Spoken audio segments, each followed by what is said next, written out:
I recognized that there was a need to reevaluate not just what will the market support, but what can I get in alignment with from me internally? Because here's the ultimate principle that I think was one of the truisms that I came to. That the reality of setting your fee as a coach is a combination of two very important forces. One is, what will the market support? You can set your fee ridiculously high. If the market won't support it, they'll just go, that's very nice, and they'll move on. So you don't have any clients, doesn't matter what your fee is. And certainly then if you set it really low, the market may just bombard you with clientele, but it's telling you, well, you're really kind of undercharging for your fees here. You could or your services, you could bump up. But the other big issue is, what can I myself charge with confidence? And so again, you could set a fee very, very low and fill your caseload with that, though the market would be telling you can charge more. Or you could set your fee outrageously high, overly confident. Oh, sure, I'm worth $10,000. And if the market's telling you no, you're not, then no, you're not. So you got to have both of those pieces in place. Somewhere in there, for every single one of our listeners, is that magic place of what the market will bear, the market you're going after, your niched clients, and what you can confidently and comfortably put out there yourself. Excellent. And that's why I think we need to think about 5 different questions. And none of these questions in isolation, but in conjunction with each other. Because as you said, we could look at one factor or we could look at another and come up with wildly different prices. And so knowing that we're unique in our situation and what God's called us to do is unique, I think it's good to just sit down and prayerfully consider these factors. And I think the first and most obvious question to ask yourself is, why did God call you to be a coach? So I don't mean your contribution as much or the vision that he has for you making a difference in the world, but in terms of your own personal needs. Are you the sole supporter of a large family? Do you have a retirement that you're trying to pay for? Kids going through college and you're the one who's going to support them? Or perhaps you're the spouse of someone else who's the sole supporter of your family and you have extra money. Or this is just a ministry or a hobby for you. So we're all coming into coaching with different reasons and different needs. If God is calling you to make a living and support your family through coaching, you have got to look at this through a business lens. Whether we want to or not, that's not really a choice at that point. That's just the wise stewardship way to handle the question. Not everybody's in that situation, but some people are. And then we have a lot of people, Chris, that you and I know personally, who do this as a ministry. Not that they don't make some money, because everybody wants their client to have skin in the game, right? So that they're really invested in what they're doing. That's right. But it's not their main means of support. And so they come up from a different attitude.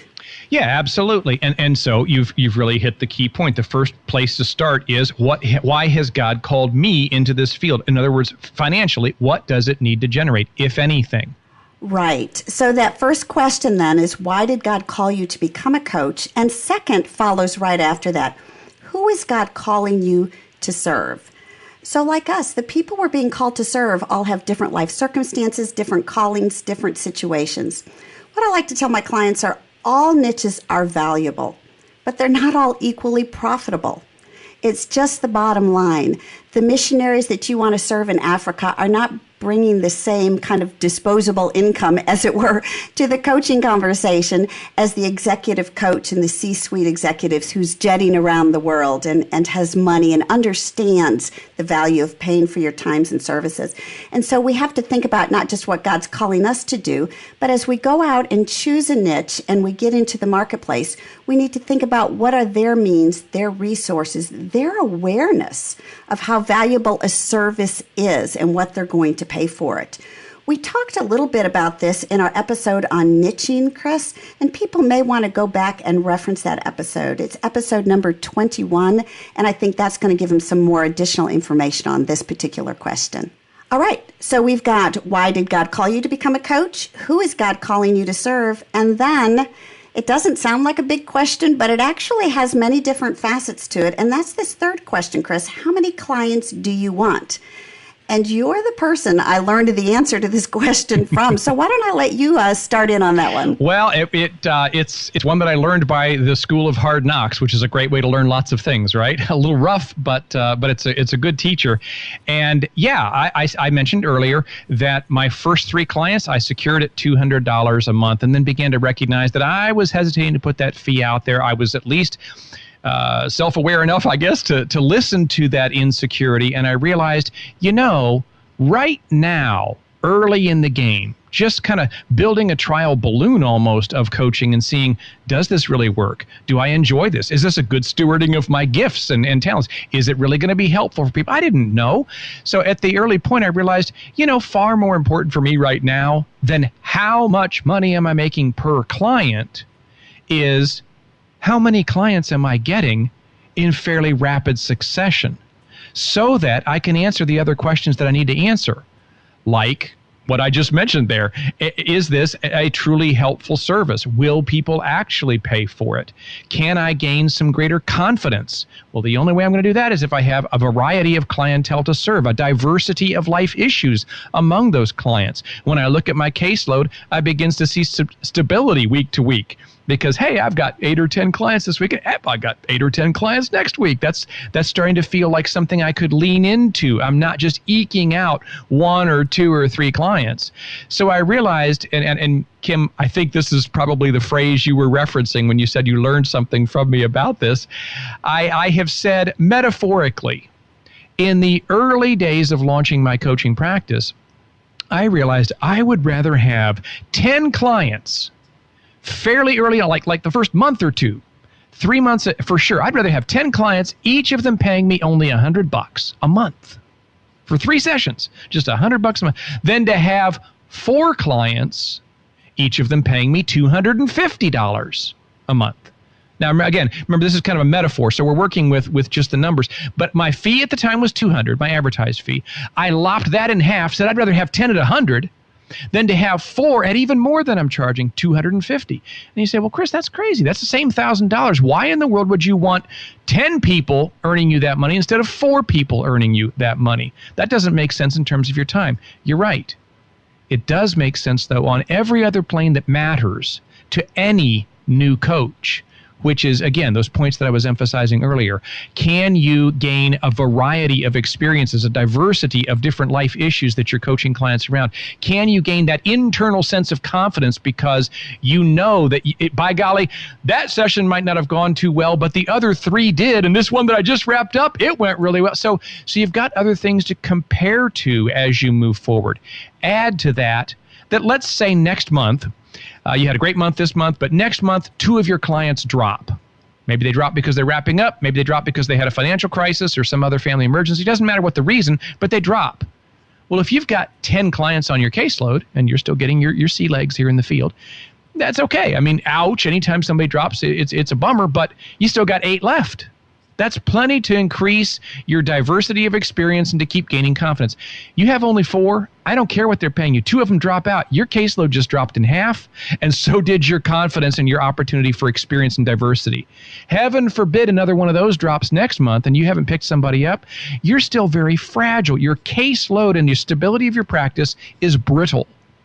That's why I'm emphasizing that people who get too stuck on what fee are you charging right out of the stocks, I think they're emphasizing the wrong thing.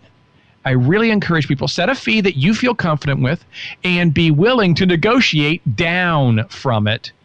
If the only thing that's going to separate a prospect from being a client is that you can tell they're a little hesitant on your fee, then who cares?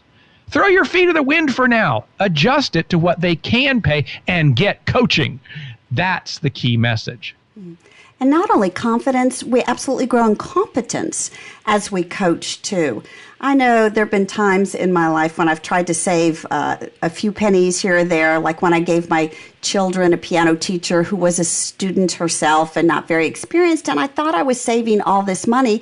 But once they switched to a real piano teacher who cost me a lot more money, they progressed 3, 4, 5 times as quickly. It made a difference to get a professional.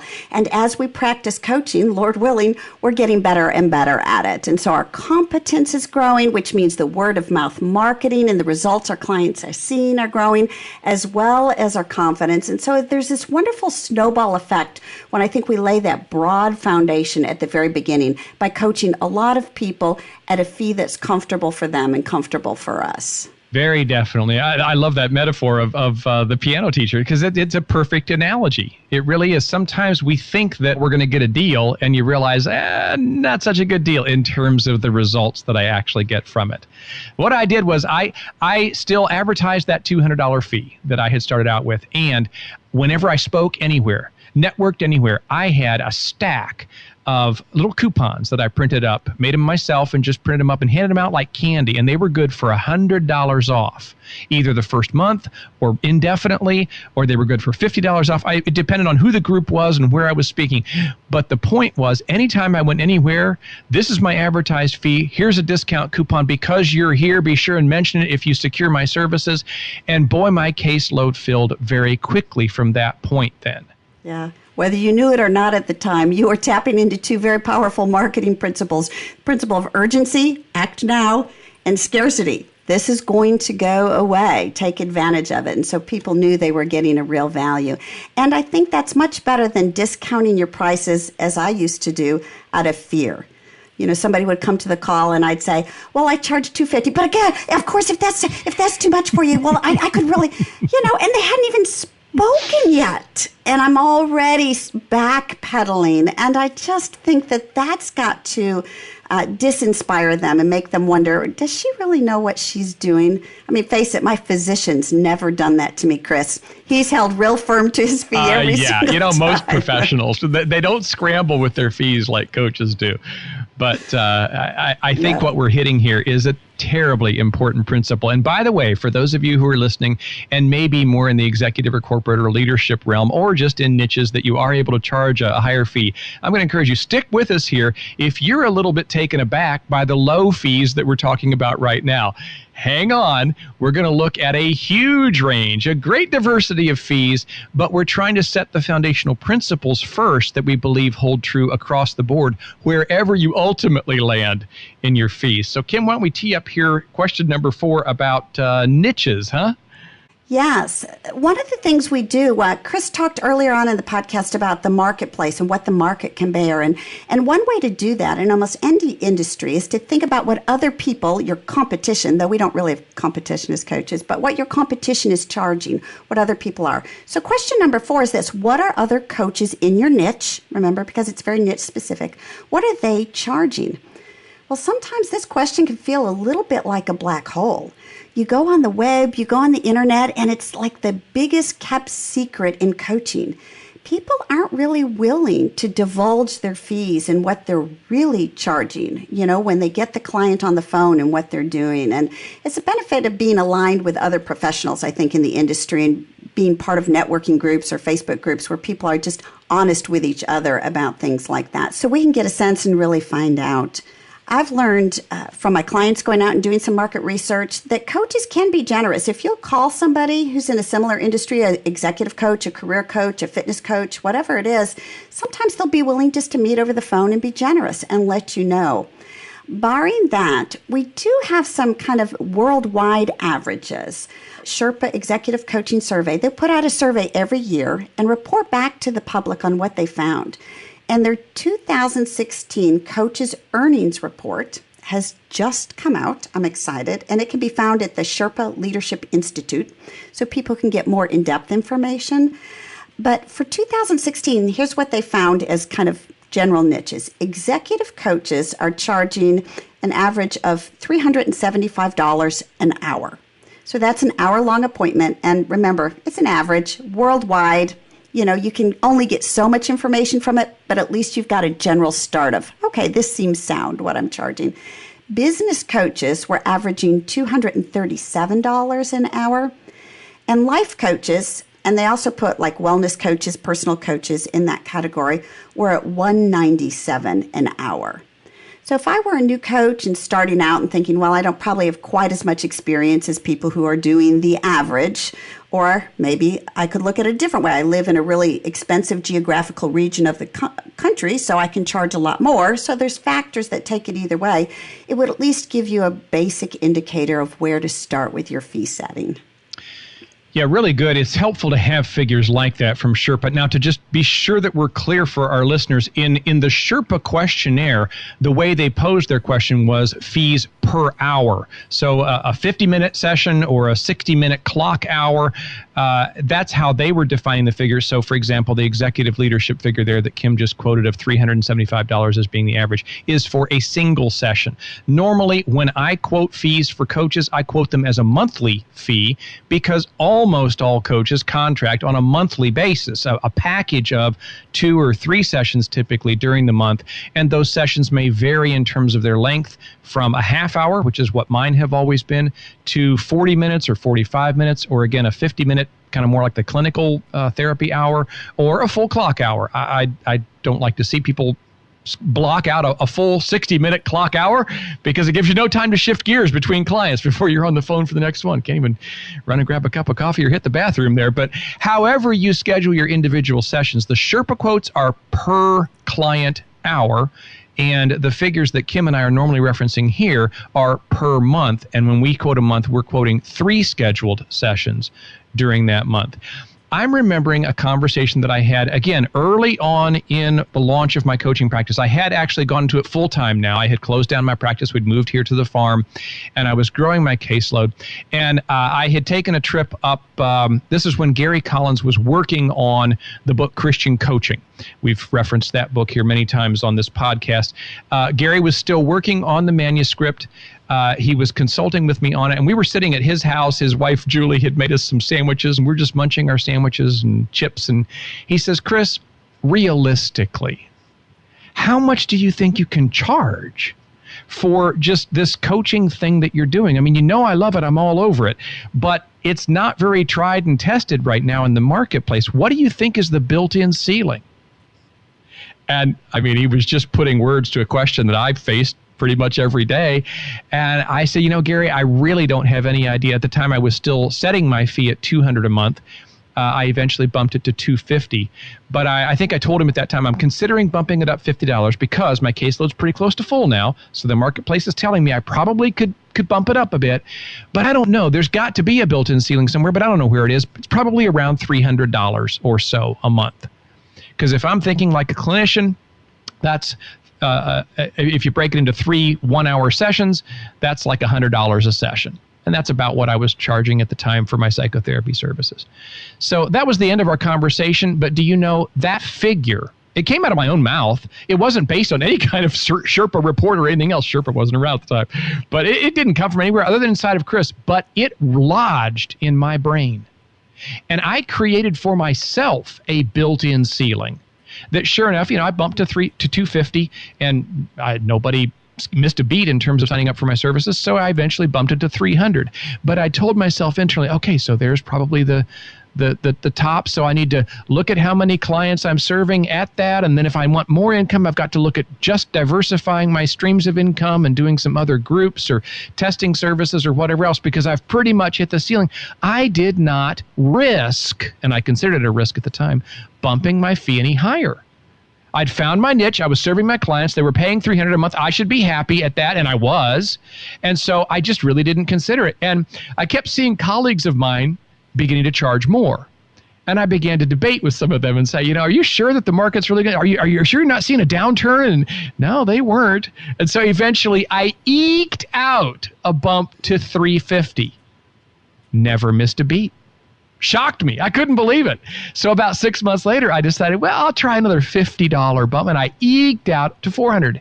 Never missed a beat. In fact, if anything, my clients, because I had word on the street, so to speak, I was getting happy clients referring other clients to me. I was getting more invitations to speak and being paid to come and speak. And all the marketing that you've done during those forming years was beginning to pay off.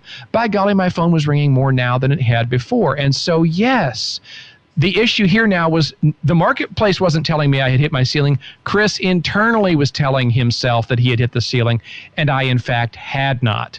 Thank goodness, eventually, my friend and colleague, Judy Santos, hammered me for months saying, Chris, this is ridiculous. You know you should be at $500 a month. Look at how many of your colleagues are. So I bumped it $100 that time from $400 to $500, never missed a beat. Bumped it from $500 to $600, never missed a beat. So, I mean, Kim, you know the story here. And I'm not ashamed to put the numbers out because they should serve as a real encouragement to many of our listeners who have identified other niche groups that can easily pay more. In fact, would anticipate paying more and maybe a little bit put off if you're not charging more of what they would consider to be the market rate. I bumped my fee from $600 a month to $1,200 a month and did not miss a beat. So I bumped it from $1,200 to $2,500. Now that's where my fee is set right now. It may go up from there. I don't know, but I'm happy and I've got clients paying it without hesitation. I have colleagues who are charging $3,000 a month. I know of persons who are charging $7,500 just for a single day of coaching. So the market will bear many, many things depending on your niche and depending on your expertise, your visibility, your credibility, lots of things. But in the end, it will also come down to a marriage between the marketplace and your own internal self-messages. Mm-hmm. So important. And the other beauty of what you're saying is our ability to customize our offerings in terms of price, but in terms of time and method to our lifestyle and what our clients will work with. So I know of some coaches that have people fly out to their island and, golf and charge for a golf coaching weekend. I don't like to golf. I'm sure otherwise I would do that in a heartbeat, But, and so they charge per weekend, or like you say, I've given intensive where people fly down to Florida to work with me for a full day or 2 days. And so there's a price for the intensive. It's not an hourly fee because there's this amazing momentum that comes when you do nothing but focus on your life and your business, for hours at a time and a day at a time. And so the coaches who are listening, we're trying to give them guidelines on how to set their fees. But think outside the box. Consider who God's called you to work with and what He wants for you in your life. And then, trial and error, I think maybe from that point Right. is a good watchword and a good way to go about it. So we've gone through 4 different questions so far. Why did God call you to become a coach? Who is He calling you to serve? How many clients do you really want at a time? What are the other coaches in your niche charging is a good guideline. But I have to tell you, I went through all 4 of those questions a lot of times in my early coaching practice and still did the stumbling thing when people asked what I charged. Even after I'd been a therapist and I was used to charging big money for my time, I just felt awkward. I think because I was coaching people in the church sometimes and they thought it should be a ministry, or I don't know. Anyway, it just wasn't coming confidently, and I knew that was hurting me, and worse than that, it was hurting them and their ability to really see the value of what I brought. And so it brought me to this 5th question, which is this: what does God want you to charge? And so I really sat down with this question, and it seems like a simple question, but literally I sat there for months, Chris, with my journal off and on, and I thought, all right, what are the values that my business hold? What's most important to me that I want to honor before the Lord? Because that will give me a guideline. And I came up with 7 different business values that were just critically important to me. And they made me realize the combination, and we should do an episode on values sometime, but they made me realize as I went through that exercise that one of my values wasn't to be, a coach to the stars, right? Or a coach that was to missionaries as a ministry. But somewhere in the middle of the road, I wanted to give exquisite service. I wanted to be abundance-minded. But my personal value for my business was also to be affordably priced. Under promise, over deliver, but make it priced for the average person. That's who God was calling me to serve at the time. And so with clarity in those business values came the final confidence in pricing that I really needed. Really good points.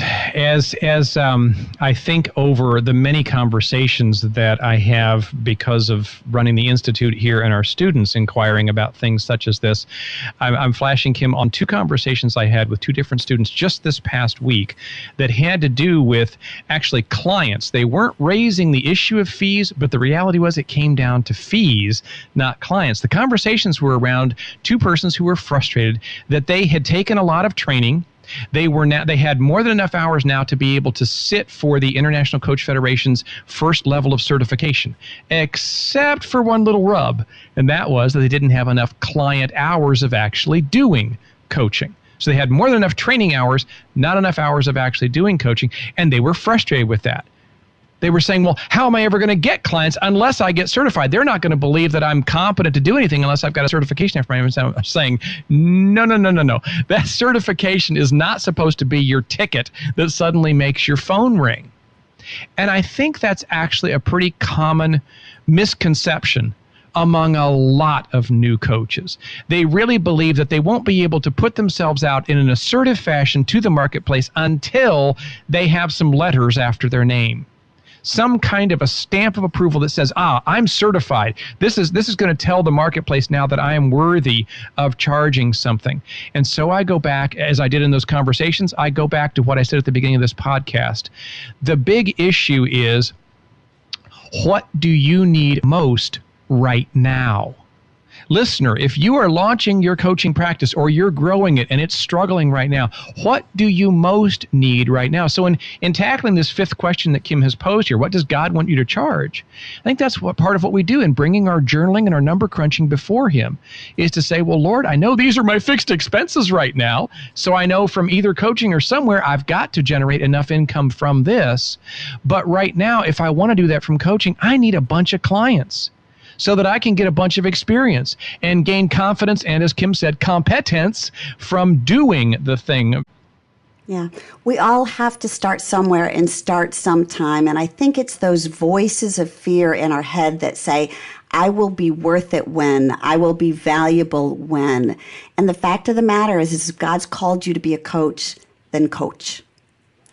And if you're going to coach, like you said, Chris, let's go out and get clients with confidence, with the competence He's given us, with the price He's calling us to charge, and it will continue to grow as He blesses as our practices go on.